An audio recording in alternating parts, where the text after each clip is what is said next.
स्वागत है आपका हमारे YouTube चैनल ईश्वर के मार्ग में। आज हम आपके लिए लेकर आए हैं श्रीमद् भगवद गीता का अध्याय 15, जिसे पुरुषोत्तम स्वरूप और संसार वृक्ष कहा गया है। इस अध्याय में श्री कृष्ण हमें आत्मा, परमात्मा और जीवन के रहस्यों की गहरी समझ देते हैं। हम इस वीडियो में हर श्लोक का विस्तृत अर्थ सरल और सहज भाषा में समझेंगे, ताकि आप जीवन में इसके मूल्यवान संदेश को आसानी से आत्मसात कर सकें। तो चलिए शुरू करते हैं और जानते हैं अध्याय 15 के गूढ़ और दिव्य संदेश।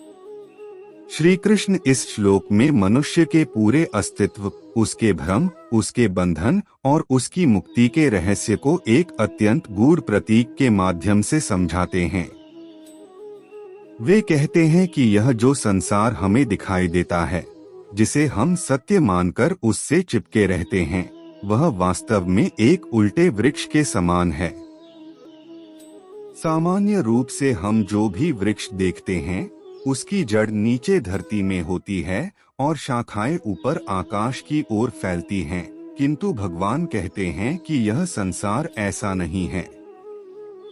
इस संसार की जड़ ऊपर है और शाखाएं नीचे की ओर फैली हुई हैं।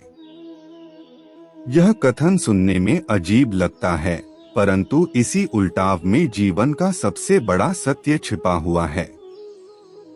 यह संसार कोई साधारण संरचना नहीं है, बल्कि यह चेतना, कर्म, वासना और अज्ञान से बना हुआ एक ऐसा जाल है जिसमें जीव फंसा हुआ है और उसी को वास्तविकता मान बैठा है।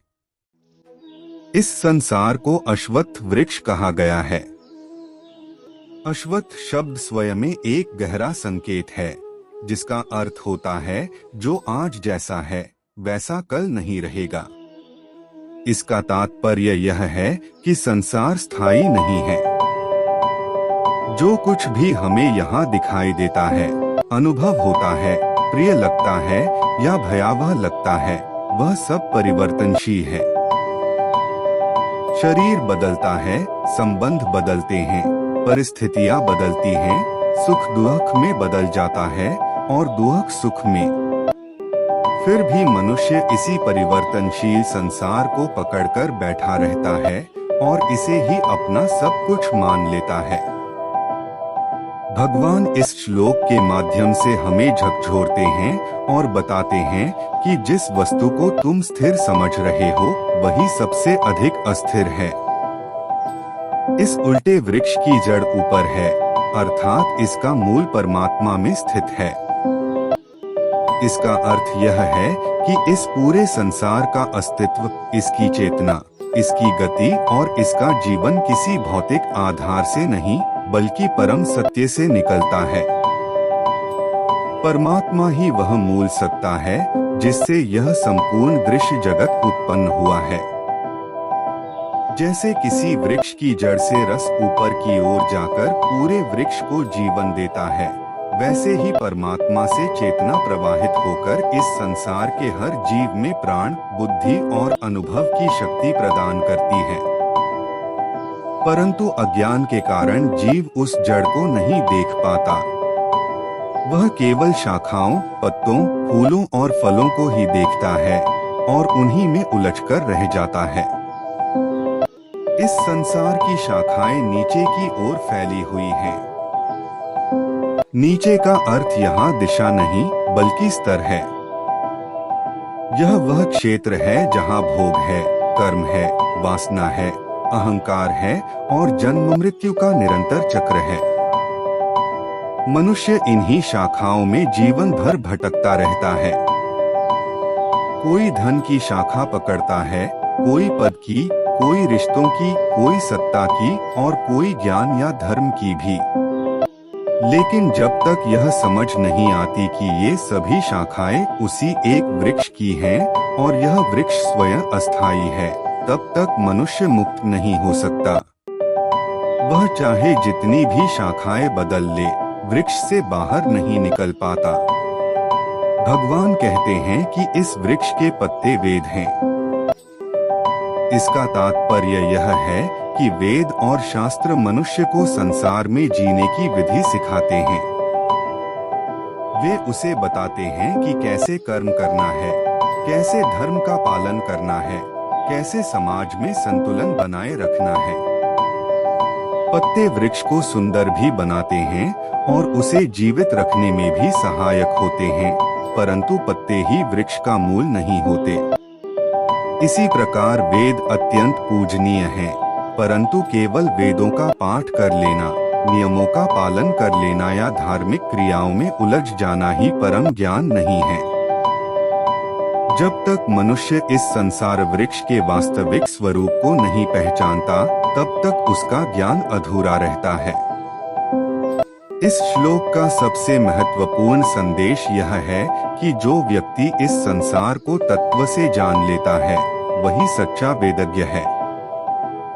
इसका अर्थ यह है कि जिसने यह समझ लिया कि संसार एक साधन है, लक्ष्य नहीं, जिसने यह जान लिया कि परमात्मा ही वास्तविक सत्य है और बाकी सब अस्थायी है, जिसने यह पहचान लिया कि भोग अंततः बंधन का कारण बनते हैं और वैराग्य ही मुक्ति का द्वार खोलता है, वही वास्तव में ज्ञानी है।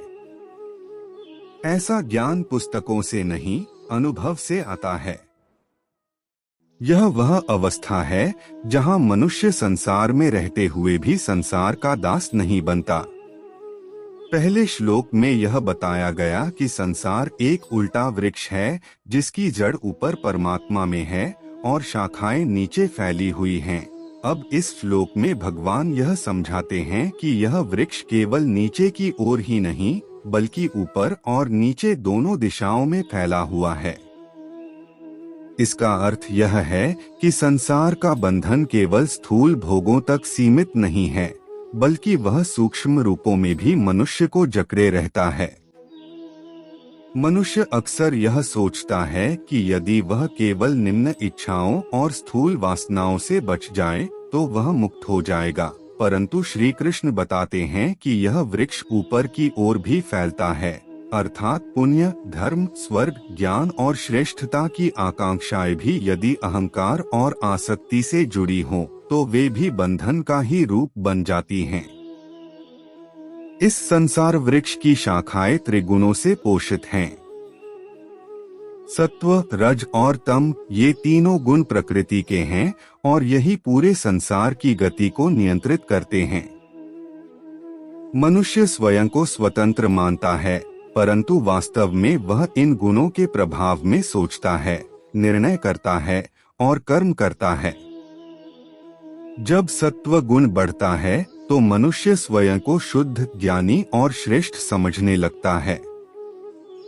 जब रज गुण प्रबल होता है तो इच्छाएं, महत्वाकांक्षाएं और निरंतर कर्म करने की बेचैनी जीवन पर हावी हो जाती है। और जब तम गुण हावी होता है तो अज्ञान, आलस्य, प्रमाद और अधर्म जीवन को अंधकार में धकेल देते हैं। ये तीनों गुण मिलकर इस संसार वृक्ष की शाखाओं को घना बनाते हैं, जिससे जीव बाहर का आकाश देख ही नहीं पाता। वह उसी घने जंगल में भटकता रहता है और उसी को अपना संसार मान लेता है। भगवान आगे कहते हैं कि इस वृक्ष की कोमल टहनियां विषय भोग हैं। ये भोग देखने में आकर्षक होते हैं, जैसे नए पत्ते या अंकुर जो बहुत सुंदर लगते हैं और मन को लुभाते हैं। प्रारंभ में ये भोग सुख का अनुभव कराते हैं, परंतु धीरे धीरे यही सुख आसक्ति में बदल जाता है और आसक्ति बंधन का कारण बन जाती है। मनुष्य यह नहीं समझ पाता कि जिन विषयों को वह अपने सुख का स्रोत मान रहा है, वही उसे भीतर से कमजोर और निर्भर बना रहे हैं। जितना अधिक वह भोगों की ओर बढ़ता है, उतना ही वह इस वृक्ष में गहराई तक फंसता चला जाता है। इस श्लोक का सबसे गूढ़ रहस्य तब प्रकट होता है जब श्री कृष्ण कहते हैं कि इस संसार वृक्ष की जड़ें नीचे की ओर भी फैली हुई हैं और ये जड़ें कर्मों से उत्पन्न बंधनों के रूप में मनुष्य लोक में जीव को जकड़े रहती हैं।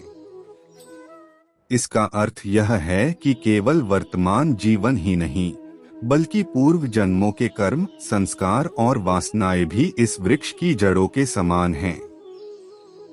यही कारण है कि मनुष्य चाहकर भी कई बार अपने स्वभाव, अपनी आदतों और अपनी कमजोरियों से मुक्त नहीं हो पाता।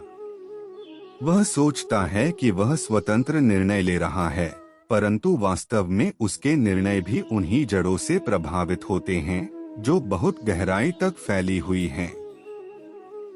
कर्म यहाँ केवल बाहरी कार्य नहीं है, बल्कि वह भाव भी है जिसके साथ कार्य किया जाता है।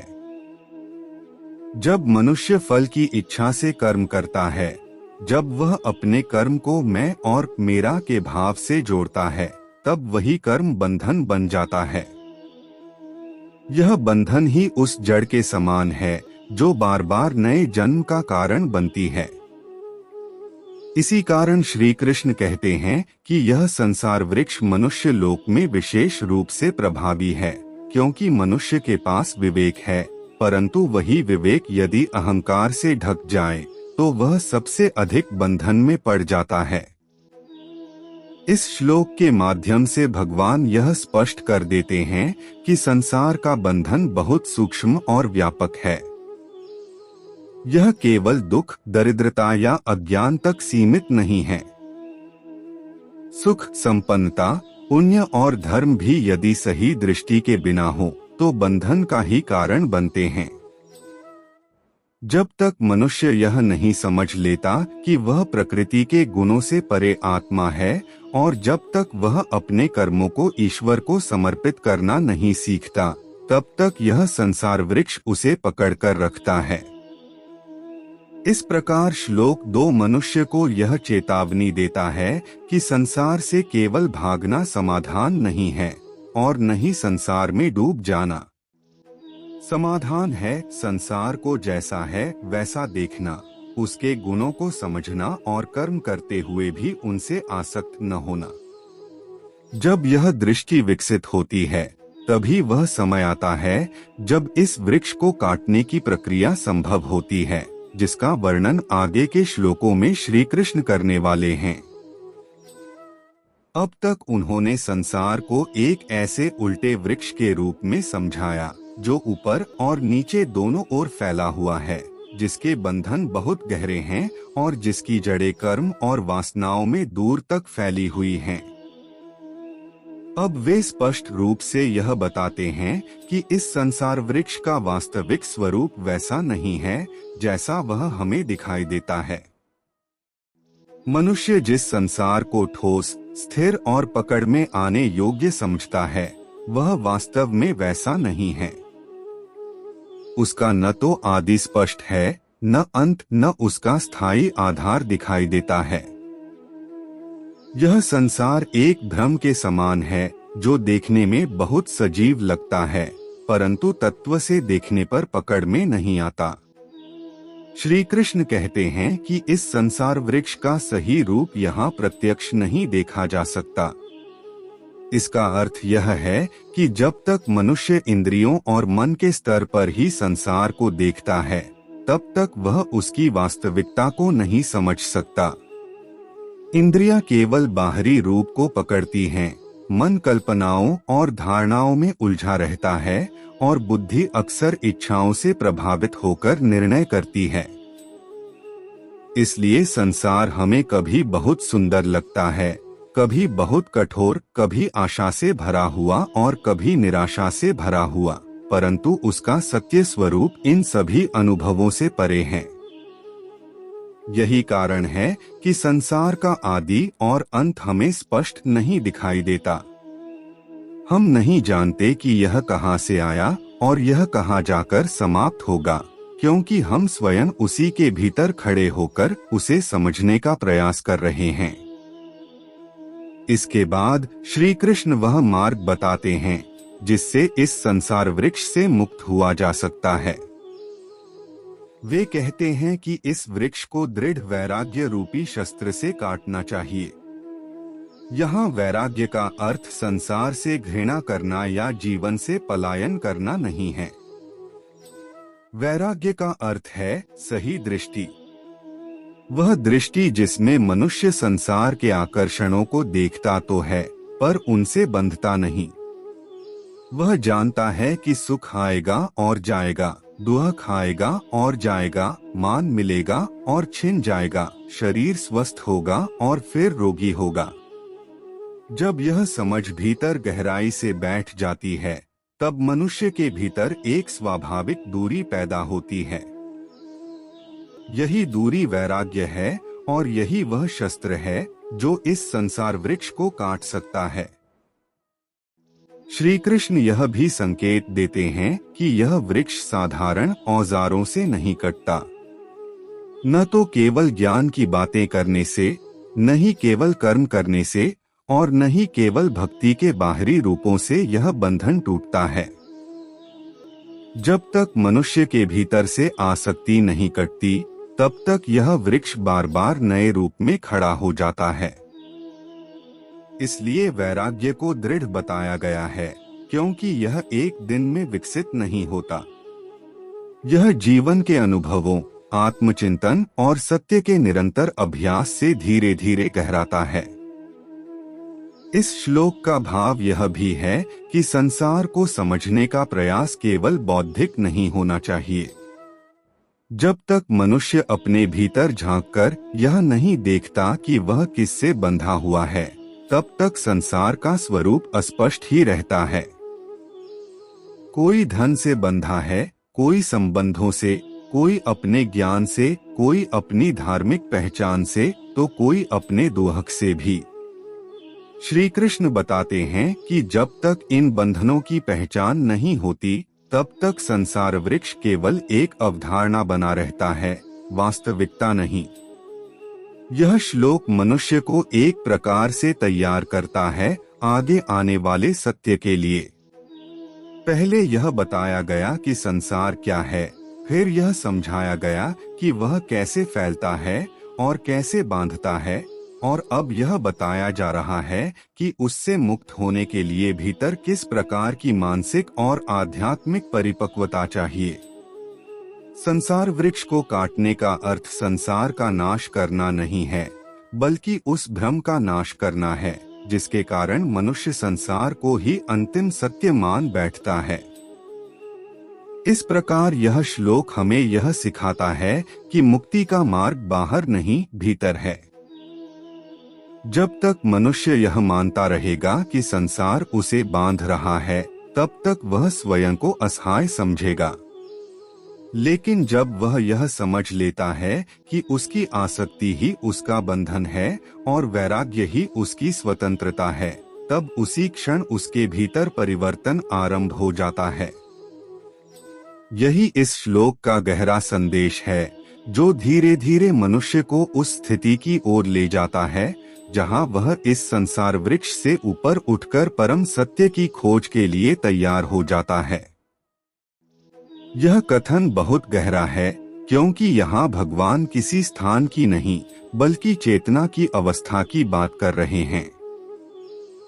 मनुष्य सामान्यतः यह सोचता है कि मुक्ति किसी लोक में जाने का नाम है, किसी स्वर्ग या किसी दिव्य क्षेत्र में पहुंच जाने का नाम है, परंतु श्री कृष्ण इस भ्रम को तोड़ते हैं। वे बताते हैं कि वह पद कोई भौतिक स्थान नहीं है, बल्कि वह परम स्थिति है जहां पहुंचकर जीव अपने वास्तविक स्वरूप को पहचान लेता है।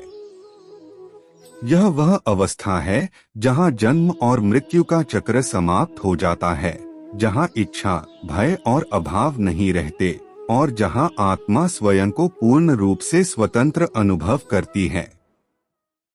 इसी अवस्था को प्राप्त करने के लिए संसार वृक्ष को काटना आवश्यक बताया गया है। श्री कृष्ण आगे यह संकेत देते हैं कि उस परम पद की खोज तभी संभव है जब मनुष्य उस आदि पुरुष की शरण ग्रहण करता है जिससे यह संपूर्ण सृष्टि प्रवाहित हुई है। इसका अर्थ यह है कि केवल अपने प्रयास से, केवल बुद्धि या तपस्या के बल पर यह लक्ष्य प्राप्त नहीं होता। जब तक अहंकार बना रहता है तब तक साधना भी बंधन का ही एक सूक्ष्म रूप बन सकती है। इसलिए भगवान शरणागति की बात करते हैं। शरणागति का अर्थ यह नहीं है कि मनुष्य निष्क्रिय हो जाए, बल्कि इसका अर्थ है कि वह अपने सीमित मैं को छोड़कर उस परम सत्ता पर भरोसा करना सीख जाए, जो इस पूरे ब्रह्मांड का आधार है। इस श्लोक में आदि पुरुष शब्द अत्यंत महत्वपूर्ण है। आदि पुरुष वह है जो समय से पहले है, कारण से पहले है और जिससे सब कारण उत्पन्न होते हैं। जब मनुष्य यह समझ लेता है कि उसका वास्तविक अस्तित्व उसी आदि पुरुष से जुड़ा हुआ है, तब उसके भीतर एक गहरा परिवर्तन होता है। तब वह संसार को अपना शत्रु नहीं समझता और न ही संसार से भागने की इच्छा करता है। वह संसार में रहते हुए भी संसार से बंधता नहीं, क्योंकि उसका आधार बदल चुका होता है। अब उसका सहारा धन, पद या संबंध नहीं, बल्कि वह परम सत्य होता है। श्री कृष्ण यह भी स्पष्ट करते हैं कि जब एक बार उस परम पद की प्राप्ति हो जाती है, तो फिर लौटने का कोई प्रश्न नहीं उठता। इसका अर्थ यह नहीं है कि शरीर रहते हुए मनुष्य कहीं चला जाता है। श्री कृष्ण कहते हैं कि जो लोग मोह से परे हो जाते हैं, वही आगे बढ़ते हैं। मोह का अर्थ केवल किसी व्यक्ति या वस्तु से लगाव नहीं है, बल्कि वह अज्ञान है जिसके कारण मनुष्य अस्थायी को स्थायी समझ बैठता है। मोह वह पर्दा है जो सत्य और असत्य के बीच आकर खड़ा हो जाता है। जब यह मोह टूटता है, तब मनुष्य चीजों को उनके वास्तविक स्वरूप में देख पाता है। वह जानता है कि संसार का प्रत्येक अनुभव क्षणिक है और आत्मा का सत्य इन अनुभवों से परे है। इस श्लोक में श्री कृष्ण यह भी बताते हैं कि जिनकी कामनाएं शांत हो चुकी हैं, जो द्वंद्वों से मुक्त हो गए हैं, वही उस अविनाशी पद को प्राप्त करते हैं। कामनाएं केवल इच्छाओं का नाम नहीं है, बल्कि वे भीतर की वह बेचैनी है जो मनुष्य को लगातार भविष्य में खींचती रहती हैं। जब कामनाएं शांत होती हैं, तब मन वर्तमान में टिकता है। द्वंद्व का अर्थ है सुख दुख, लाभ हानि, मान अपमान जैसे विरोधी भावों में झूलते रहना। जब मनुष्य इन द्वंद्वों से ऊपर उठ जाता है, तब जीवन की परिस्थितियां उसे हिलाती नहीं हैं। वह स्थिर रहता है, चाहे बाहर कुछ भी घटित हो रहा हो। श्री कृष्ण यहाँ स्पष्ट करते हैं कि यह अवस्था किसी विशेष वर्ग, आश्रम या वेश की मोहताज नहीं है। यह एक आंतरिक स्थिति है जो विवेक और निरंतर आत्मचिंतन से विकसित होती है। जब मनुष्य यह समझ लेता है कि वह शरीर नहीं है, मन नहीं है, बल्कि उन सबका साक्षी है, तब धीरे धीरे उसकी पकड़ ढीली पड़ने लगती है। वह कर्म करता है, परंतु कर्म से बंधता नहीं। वह संबंध निभाता है, परंतु संबंधों में खोता नहीं। यही वह संतुलन है जो उसे उस अविनाशी पद की ओर ले जाता है। इस श्लोक का भाव यह भी है कि मुक्ति कोई अचानक मिलने वाला पुरस्कार नहीं है, बल्कि यह जीवन जीने की एक परिपक्व शैली है। जब अहंकार, कामना और द्वंद्व अपने आप ढीले पड़ जाते हैं, तब मुक्ति दूर की वस्तु नहीं रह जाती, बल्कि वर्तमान अनुभव बन जाती है। उस अवस्था में मनुष्य संसार में रहते हुए भी संसार से ऊपर उठ जाता है।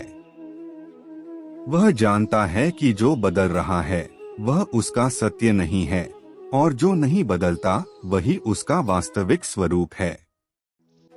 इस प्रकार यह श्लोक हमें यह सिखाता है कि परम पद की प्राप्ति किसी बाहरी उपलब्धि से नहीं, बल्कि भीतर की शुद्धि से होती है।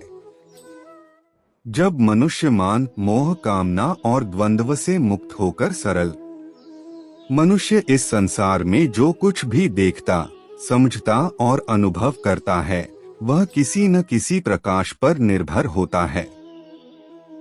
सूर्य हमें बाहरी वस्तुएं दिखाता है, चंद्रमा मन को शांति का अनुभव कराता है और अग्नि जीवन की ऊष्मा और ऊर्जा का प्रतीक है। श्री कृष्ण यह बताते हैं कि उस परम अवस्था में इन सब की आवश्यकता समाप्त हो जाती है, क्योंकि वहां आत्मा स्वयं अपने स्वरूप में प्रतिष्ठित होती है। वहां न कुछ देखने को शेष रहता है, न कुछ पाने को और न ही कुछ सिद्ध करने को। यह वह स्थिति है जहां जानने वाला, जानने की प्रक्रिया और जानने की वस्तु तीनों एक हो जाते हैं। श्री कृष्ण आगे कहते हैं कि जो एक बार उस परम पद को प्राप्त कर लेता है वह फिर लौटकर नहीं आता। इसका अर्थ यह नहीं है कि उसका शरीर यहीं रहते हुए कहीं चला जाता है, बल्कि इसका अर्थ यह है कि उसकी चेतना फिर कभी अज्ञान में नहीं गिरती। लौटना और जाना मन के स्तर पर होता है, आत्मा के स्तर पर नहीं। जब अज्ञान बना रहता है तब मनुष्य बार बार उन्हीं इच्छाओं, उन्हीं भय और उन्हीं आसक्तियों में लौटता रहता है। लेकिन जब सत्य का साक्षात्कार हो जाता है तब लौटने का कोई स्थान शेष नहीं रहता, क्योंकि अब वह जान चुका होता है कि उसका वास्तविक स्वरूप क्या है। इस श्लोक का भाव यह भी है कि मुक्ति किसी बाहरी उपलब्धि का नाम नहीं, बल्कि भीतर की पूर्णता का अनुभव है। जब मनुष्य यह समझ लेता है कि वह प्रकाश को खोज नहीं रहा था, बल्कि स्वयं ही प्रकाश था, तब उसकी सारी खोज समाप्त हो जाती है। यही कारण है कि श्री कृष्ण उस परम पद को अपनी परम धाम कहते हैं। वह धाम कोई सीमित लोक नहीं, बल्कि वह अवस्था है जहां आत्मा अपने मूल स्रोत में स्थिर हो जाती है। वहां न समय का बंधन होता है, न परिवर्तन का भय और न ही किसी प्रकार का अभाव। इस श्लोक में श्री कृष्ण मनुष्य को यह आश्वासन भी देते हैं कि यह अवस्था काल्पनिक नहीं है और न ही किसी विशेष व्यक्ति के लिए आरक्षित है। जो भी संसार वृक्ष के भ्रम को पहचान लेता है, जो वैराग्य और विवेक के द्वारा अपने बंधनों को ढीला कर लेता है और जो अहंकार को त्याग कर सत्य के प्रति पूर्ण रूप से समर्पित हो जाता है, वह इस अवस्था का अनुभव कर सकता है। यह अनुभव बाहर से नहीं आता, बल्कि भीतर से प्रकट होता है। श्री कृष्ण बताते हैं कि यही आत्मा जब संसार में आती है तो मन सहित 5 इंद्रियों को अपने साथ खींच लेती है। यह खींचना किसी बलपूर्वक प्रक्रिया का परिणाम नहीं है, बल्कि यह अज्ञान के कारण उत्पन्न हुआ स्वाभाविक प्रवाह है। जैसे हवा किसी स्थान से सुगंध को अपने साथ ले जाती है, वैसे ही आत्मा जब एक शरीर से दूसरे शरीर की ओर जाती है तो अपने साथ मन, इच्छाएं, संस्कार और प्रवृत्तियां भी ले जाती है। मन यहाँ केवल सोचने की क्षमता नहीं है, बल्कि वह इच्छाओं, स्मृतियों और अनुभवों का भंडार है। यही मन इंद्रियों को दिशा देता है और इंद्रियां विषयों की ओर दौड़ती हैं। इस श्लोक का गहरा भाव यह है कि बंधन आत्मा का स्वभाव नहीं है। आत्मा तो मूल रूप से मुक्त है, परंतु जब वह स्वयं को मन और इंद्रियों तक सीमित मान लेती है, तब वह बंधन का अनुभव करती है। मनुष्य सामान्यतः यह सोचता है कि इंद्रियां उसे खींचती हैं और मन उसे मजबूर करता है, परंतु श्री कृष्ण यहाँ यह स्पष्ट करते हैं कि आत्मा स्वयं ही अज्ञानवश इस प्रक्रिया में सहभागी बनती है। यही कारण है कि मुक्ति का मार्ग भी बाहर नहीं, भीतर से ही शुरू होता है। जब आत्मा यह पहचान लेती है कि वह मन और इंद्रियों की दासी नहीं है, बल्कि उनकी साक्षी है, तब धीरे धीरे उनका प्रभाव शिथिल होने लगता है। इस श्लोक के माध्यम से श्री कृष्ण मनुष्य को आत्मगौरव का बोध कराते हैं। वे यह नहीं कहते कि तुम पापी हो, दुर्बल हो या अयोग्य हो, बल्कि वे कहते हैं कि तुम मेरे ही अंश हो। इसका अर्थ यह है कि तुम्हारे भीतर वही चेतना है, वही शक्ति है और वही शांति है जो परमात्मा में है। अंतर केवल इतना है कि तुमने उसे भूल रखा है। यह भूल ही संसार वृक्ष का मूल कारण है और इसी भूल के कारण मनुष्य जन्म जन्मांतर के चक्र में घूमता रहता है।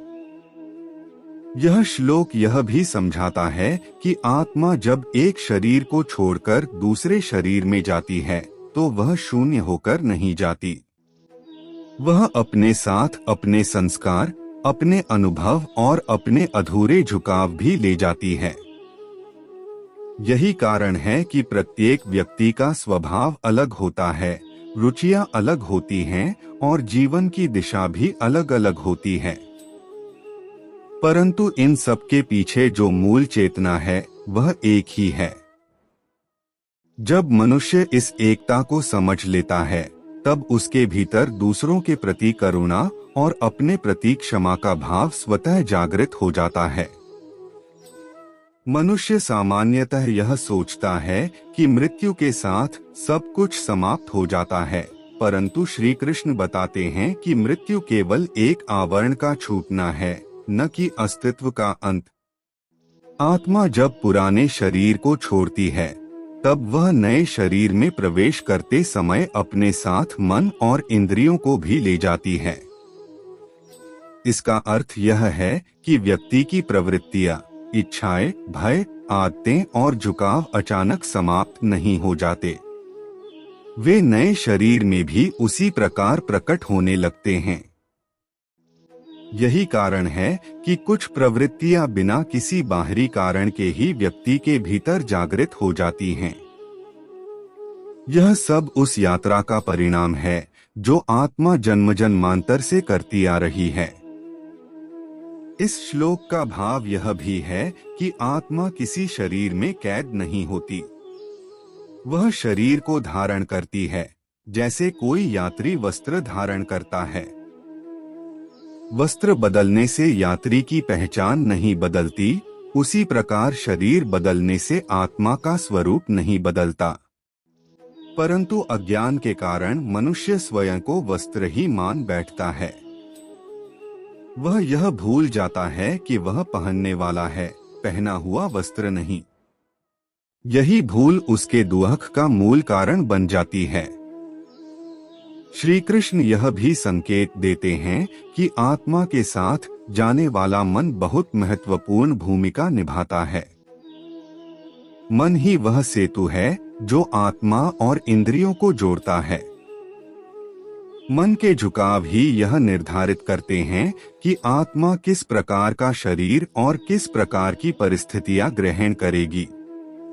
इसलिए गीता बार बार मन को शुद्ध करने की बात करती है। जब मन शुद्ध होता है तब आत्मा की यात्रा भी सहज और मुक्त होती है। और जब मन वासनाओं से भरा होता है तब वही वासनाएं आत्मा को नए बंधनों की ओर खींच ले जाती हैं। इस श्लोक के माध्यम से श्री कृष्ण मनुष्य को यह समझाने का प्रयास करते हैं कि जीवन केवल इस एक जन्म तक सीमित नहीं है। वर्तमान जीवन की प्रत्येक सोच, प्रत्येक इच्छा और प्रत्येक कर्म आत्मा की आगे की यात्रा को प्रभावित करता है। यह समझ मनुष्य के भीतर उत्तरदायित्व का भाव जगाती है। जब वह यह जान लेता है कि उसका आज का जीवन उसके कल का आधार बन रहा है, तब वह अधिक सजग, अधिक विवेकशील और अधिक करुणामय बनता है। इस श्लोक का गहरा संदेश यह भी है कि आत्मा स्वयं केवल साक्षी है। भोग, सुख, दुख, जन्म और मृत्यु सभी उसके अनुभव के माध्यम हैं, परंतु आत्मा स्वयं इन सब से परे रहती है। जब तक व्यक्ति यह नहीं जान पाता कि उसका वास्तविक स्वरूप स्वतंत्र और शाश्वत है, तब तक वह संसार में भटकता रहता है। परंतु जैसे ही यह ज्ञान जागृत होता है, व्यक्ति अनुभवों से बंधता नहीं और जीवन को एक स्थिर, संतुलित और अर्थपूर्ण यात्रा के रूप में देखने लगता है। यही वह अवस्था है जिसे गीता में सच्चा ज्ञान और सच्चा स्थिरता कहा गया है। श्री कृष्ण इस श्लोक में यह भी बताना चाहते हैं कि यह ज्ञान केवल बुद्धि से प्राप्त नहीं होता। इसके लिए निरंतर ध्यान, वैराग्य और आत्मनिरीक्षण आवश्यक हैं। जब मनुष्य स्वयं को शरीर, मन और इंद्रियों से अलग अनुभव करता है, तभी वह समझ पाता है कि संसार और जीवन उसके लिए शिक्षा का माध्यम है, लक्ष्य नहीं। यही समझ उसे अपने कर्मों में भी सजग बनाती है। वह जानता है कि कर्म किए जा सकते हैं, पर उनसे बंधना नहीं है। वह जानता है कि अनुभव हो सकते हैं, पर उनके पीछे खोना नहीं है। यही समझ उसे शाश्वत सुख, स्थिरता और मुक्ति की ओर ले जाती है। इस प्रकार यह श्लोक मानव चेतना के गहरे रहस्य को उद्घाटित करता है। यह बताता है कि आत्मा केवल साक्षी है, परंतु उसके भीतर वह शक्ति है जो संसार को चलाती है और स्थिर बनाती है। जब मनुष्य इस सत्य को जान लेता है, तब उसका भय, उसका मोह, उसकी अस्थिरता सब स्वतः घटने लगती है। यही इस श्लोक का गहरा, शांत और जीवन परिवर्तित करने वाला संदेश है। श्री कृष्ण आगे बताते हैं कि यह नियंत्रण केवल स्थूल और दिखाई देने वाली वस्तुओं तक सीमित नहीं है। मन, बुद्धि, इच्छाएं, भावनाएं और प्रवृत्तियां भी उसी शक्ति के प्रभाव में आती हैं। यही कारण है कि मनुष्य अपने कर्मों और प्रतिक्रियाओं से खुद को कभी अलग नहीं कर पाता। वह सोचता है कि उसने स्वयं निर्णय लिया, परंतु वास्तव में प्रत्येक निर्णय उस व्यापक व्यवस्था के अंतर्गत घटित होता है। यह दृष्टि मनुष्य के भीतर भय, अहंकार और भ्रम को दूर करती है। जब व्यक्ति समझ जाता है कि उसके भीतर और उसके बाहर की हर क्रिया उस शक्ति के द्वारा संचालित है, तब वह घबराता नहीं और न ही किसी से प्रतिस्पर्धा करता है। इस श्लोक का एक गहरा भाव यह भी है कि जीव का यह अनुभव, चाहे सुख हो या दुख, लाभ हो या हानि, सभी उसी नियामक शक्ति के अधीन हैं। मनुष्य जो खुशी और दुख अनुभव करता है, वह केवल सतही स्तर पर प्रकट होती है। वास्तविकता यह है कि आत्मा स्वयं शांत और अविनाशी है। जब मनुष्य यह समझ लेता है कि उसका वास्तविक स्वरूप स्वतंत्र और स्थिर है, तब वह अनुभवों से बंधता नहीं और जीवन में संतुलन स्थापित कर लेता है। यही समझ उसे अपने कर्मों और जीवन के निर्णयों में सजग बनाती है।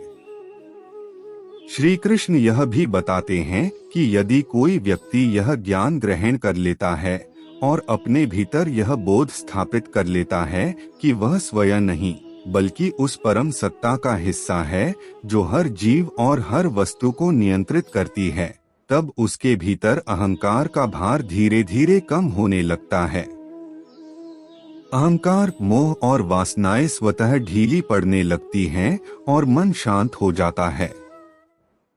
यही वह अवस्था है जिसमें आत्मा अपने वास्तविक स्वरूप की ओर अग्रसर होती है और संसार वृक्ष से पूर्ण मुक्ति की ओर बढ़ती है। इस श्लोक का गहरा संदेश यह भी है कि जीव कभी अकेला नहीं होता। वह चाहे कितनी भी कठिन परिस्थितियों में क्यों न हो, उसका अस्तित्व उस शक्ति से जुड़ा रहता है जो हर जगह व्याप्त है। यह बोध जीवन में स्थिरता, सुरक्षा और संतुलन लाता है। जब मनुष्य यह समझता है कि उसका प्रत्येक अनुभव और प्रत्येक कर्म उस नियामक शक्ति के अंतर्गत है, तब वह भय, द्वंद्व और अशांति से मुक्त हो जाता है। इस प्रकार यह श्लोक मानव चेतना के गहरे रहस्य की ओर इशारा करता है। यह बताता है कि जीव केवल देखने वाला और अनुभव करने वाला है, परंतु उसके भीतर वह शक्ति विद्यमान है जो उसे निरंतर मार्गदर्शन और स्थिरता देती है। जब यह ज्ञान गहराई से उतरता है, तब जीवन अपने आप सरल, अर्थपूर्ण और स्थिर बन जाता है। यही इस श्लोक का शाश्वत, शांत और परिवर्तनकारी संदेश है। श्री कृष्ण आगे बताते हैं कि परम सत्ता न केवल जीवों के अस्तित्व को बनाए रखती है, बल्कि उनकी यात्रा का मार्ग भी निर्धारित करती है। आत्मा अपनी यात्रा में अनेक जन्म और अनेक परिस्थितियों से गुजरती है, परंतु उसकी गंतव्य स्थिर और अविनाशी रहती है। जीव अपने कर्मों और प्रवृत्तियों के अनुसार जिस रूप में भी जन्म लेता है, उसके पीछे वही व्यापक शक्ति होती है जो उसे मार्ग दिखाती है। श्री कृष्ण यह भी बताते हैं कि यदि कोई व्यक्ति इस गूढ़ सत्य को समझ लेता है तो उसका दृष्टिकोण बदल जाता है।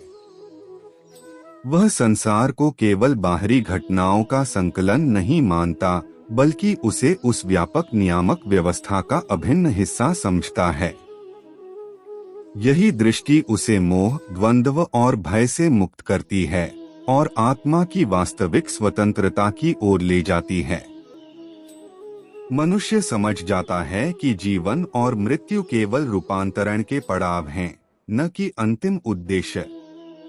वास्तविक स्थिरता और स्वतंत्रता आत्मा के भीतर ही है, जो परम सत्ता से अविच्छिन्न रूप से जुड़ी है।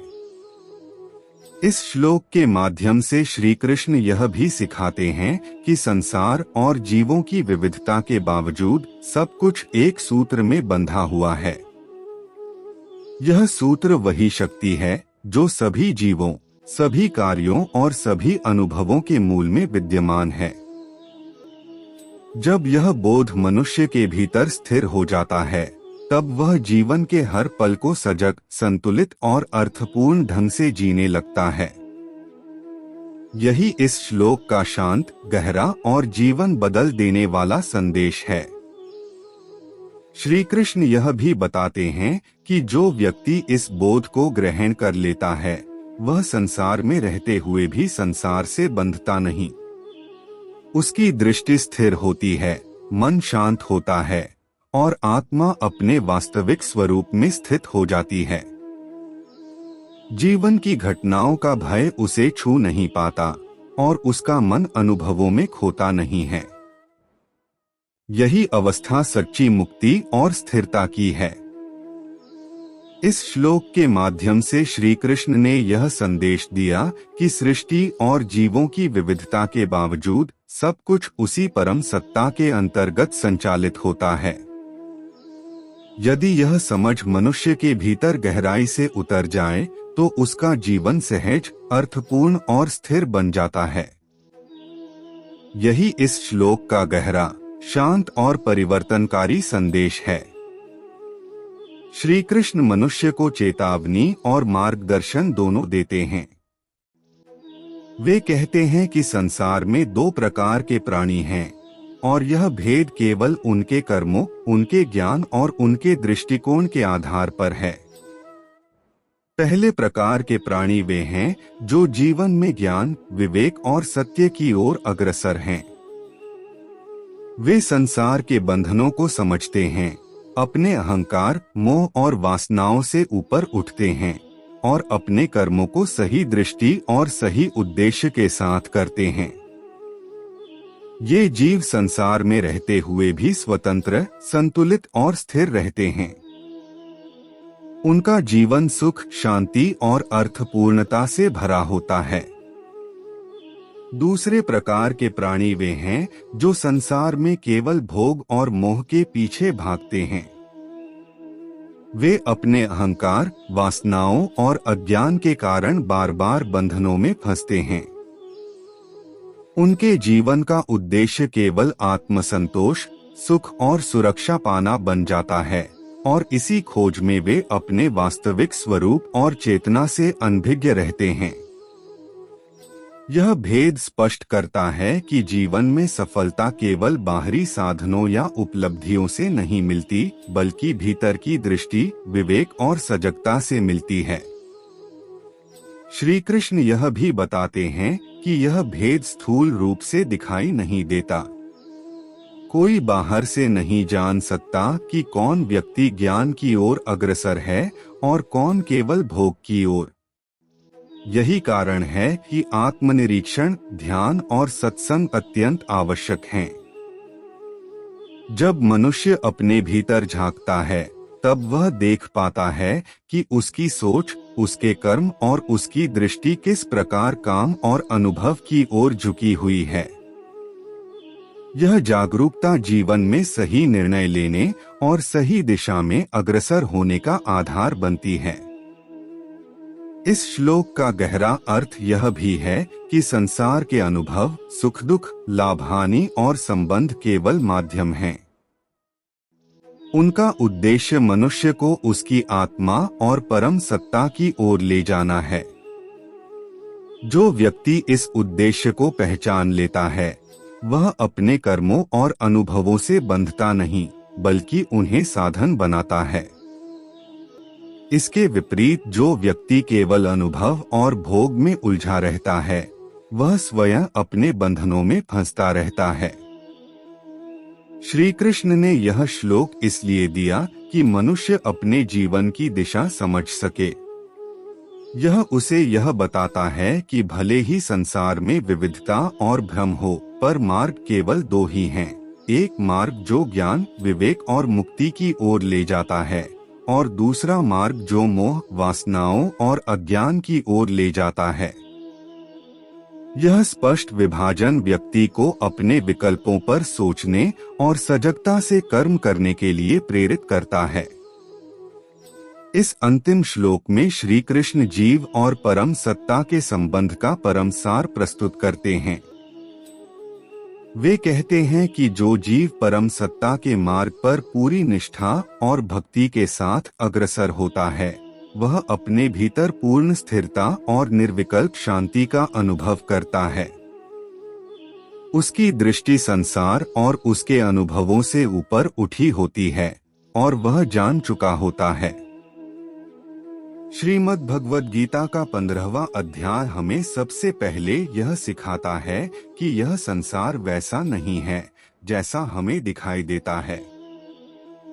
हम जिस दुनिया को स्थायी, सुंदर और सुख देने वाली समझते हैं, वह वास्तव में एक उल्टे वृक्ष की तरह है, जिसकी जड़ें ऊपर परमात्मा में हैं और शाखाएं नीचे फैली हुई हैं।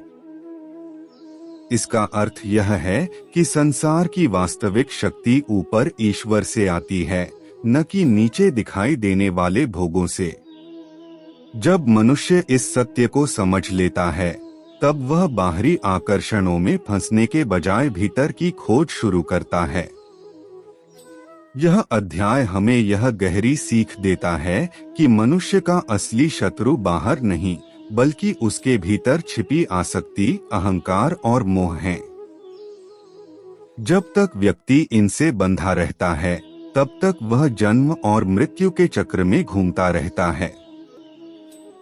श्री कृष्ण बताते हैं कि वैराग्य और विवेक की तलवार से ही इस संसार वृक्ष को काटा जा सकता है। इसका अर्थ यह नहीं कि संसार को छोड़ देना है, बल्कि संसार में रहते हुए उससे बंधना छोड़ देना है। अध्याय 15 यह भी सिखाता है कि आत्मा कभी नष्ट नहीं होती। शरीर बदलता है, परिस्थितियां बदलती हैं, रिश्ते बदलते हैं, लेकिन आत्मा सदा एक समान रहती है। जब मनुष्य इस सत्य को स्वीकार कर लेता है, तब मृत्यु का भय समाप्त हो जाता है। जीवन की हर कठिनाई छोटी लगने लगती है, क्योंकि उसे पता चल जाता है कि वह केवल शरीर नहीं, बल्कि उससे कहीं अधिक है। इस अध्याय से हमें यह भी सीख मिलती है कि परमात्मा हर जीव के भीतर उपस्थित हैं। वही सूर्य का प्रकाश है, वही चंद्रमा की शीतलता है और वही अग्नि की शक्ति है। भोजन पचाने से लेकर जीवन चलाने तक सब कुछ उसी परम शक्ति से संभव होता है। जब मनुष्य यह समझ लेता है, तब उसके भीतर कृतज्ञता जन्म लेती है और अहंकार अपने आप समाप्त होने लगता है। श्रीमद् भगवद गीता का यह अध्याय हमें यह सिखाता है कि केवल शास्त्र पढ़ लेना या ज्ञान की बातें कर लेना ही पर्याप्त नहीं है। जब तक ज्ञान जीवन में नहीं उतरता तब तक वह अधूरा है। सच्चा ज्ञानी वही है जो अपने कर्म, व्यवहार और विचारों में संतुलन रखता है। ऐसा व्यक्ति न सुख में अधिक बहकता है और न दुख में टूटता है। यह अध्याय यह भी स्पष्ट करता है कि भक्ति, ज्ञान और कर्म तीनों एक दूसरे से जुड़े हुए हैं। केवल कर्म बिना ज्ञान के बंधन बन जाता है, केवल ज्ञान बिना भक्ति के सूखा हो जाता है और केवल भक्ति बिना विवेक के अंधी हो सकती है। जब ये तीनों साथ चलते हैं तब मनुष्य जीवन में सही दिशा प्राप्त करता है और परम शांति की ओर बढ़ता है। अध्याय 15 की एक बड़ी सीख यह है कि मनुष्य को अपने जीवन का लक्ष्य स्पष्ट रखना चाहिए। यदि लक्ष्य केवल धन, पद और भोग है तो जीवन अंततः खालीपन में बदल जाता है। लेकिन यदि लक्ष्य आत्मा की पहचान और परमात्मा की प्राप्ति है तो हर परिस्थिति सीख बन जाती है और हर अनुभव साधना का माध्यम बन जाता है। यह अध्याय हमें यह भी सिखाता है कि जो व्यक्ति परमात्मा को पुरुषोत्तम रूप में पहचान लेता है वही वास्तव में सब कुछ जान लेता है। ऐसा व्यक्ति किसी से द्वेष नहीं करता, किसी से भय नहीं खाता और किसी से ईर्ष्या नहीं रखता। उसका जीवन सरल, शांत और संतुलित हो जाता है। वह संसार में रहते हुए भी संसार से ऊपर उठ जाता है। श्रीमद् भगवद गीता का यह अध्याय हमें यह समझ देता है कि सच्ची सफलता बाहरी उपलब्धियों में नहीं बल्कि भीतर की शांति में है। जब मन शांत होता है, बुद्धि स्पष्ट होती है और हृदय करुणा से भरा होता है, तभी मनुष्य वास्तव में सफल कहलाता है। यही सफलता जीवन के हर क्षेत्र को सुंदर बना देती है। अंततः यह अध्याय हमें यह महान सीख देता है कि मनुष्य यदि अपने भीतर झांकना सीख ले तो उसे बाहर कुछ भी ढूंढने की आवश्यकता नहीं रहती। परमात्मा दूर नहीं है, वे हमारे भीतर ही हैं। जब यह अनुभव जीवन में उतर जाता है तब मनुष्य का हर दिन साधना बन जाता है और उसका पूरा जीवन ईश्वर के मार्ग पर चलने लगता है। श्री कृष्ण इस श्लोक में यह भी बताते हैं कि आत्मा का यह स्थिर बोध केवल ज्ञान और विवेक से नहीं आता, बल्कि इसके लिए भक्ति, ध्यान और सतत अभ्यास भी आवश्यक हैं। जब जीव अपने भीतर परम सत्ता की उपस्थिति को अनुभव करता है तब वह सभी अनुभवों और घटनाओं के पीछे छिपे हुए नियामक और मार्गदर्शक को पहचान लेता है। यही जागृति उसे जीवन में सजग और संतुलित बनाती है। वह अपने कर्म करता है परंतु कर्मों से बंधा नहीं रहता। वह अनुभव करता है पर अनुभवों में खोता नहीं। श्री कृष्ण आगे बताते हैं कि इस स्थिरता और जागृति का प्रभाव केवल आत्मा तक ही सीमित नहीं रहता। ऐसे जीव का प्रभाव उसके आसपास के प्राणी और समाज पर भी पड़ता है। उनका जीवन स्वयं में प्रेरणा और मार्गदर्शन का स्रोत बन जाता है। लोग उनके दृष्टिकोण, संयम और संतुलित व्यवहार से प्रभावित होते हैं। यही अवस्था उस जीव के लिए एक स्थिर, शांत और अर्थपूर्ण जीवन प्रदान करती है। इस श्लोक का गहरा अर्थ यह भी है कि जो व्यक्ति परम सत्ता से अलग नहीं है वह अपने जीवन की घटनाओं, सुख, लाभ-हानि और संबंधों को केवल माध्यम के रूप में देखता है। वह जानता है कि हर घटना उसी नियामक शक्ति के प्रभाव में घट रही है।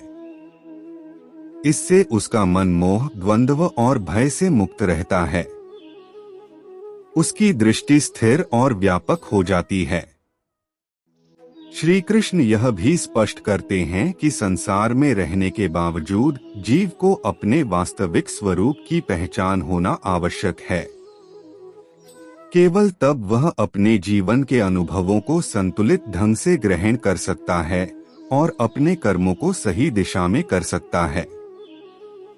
यही ज्ञान और स्थिरता जीवन में मुक्ति और शांति का आधार बनती है।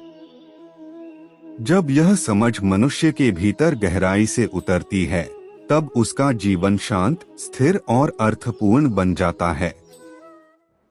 यही इस श्लोक का गहरा, शांत और परिवर्तनकारी संदेश है कि उसका वास्तविक स्वरूप अविनाशी, स्वतंत्र और परम सत्ता से अभिन्न है। यह समझ उसे जन्म, मृत्यु, सुख दुख, लाभ हानि और जीवन की सभी परिस्थितियों से ऊपर उठने की शक्ति देती है।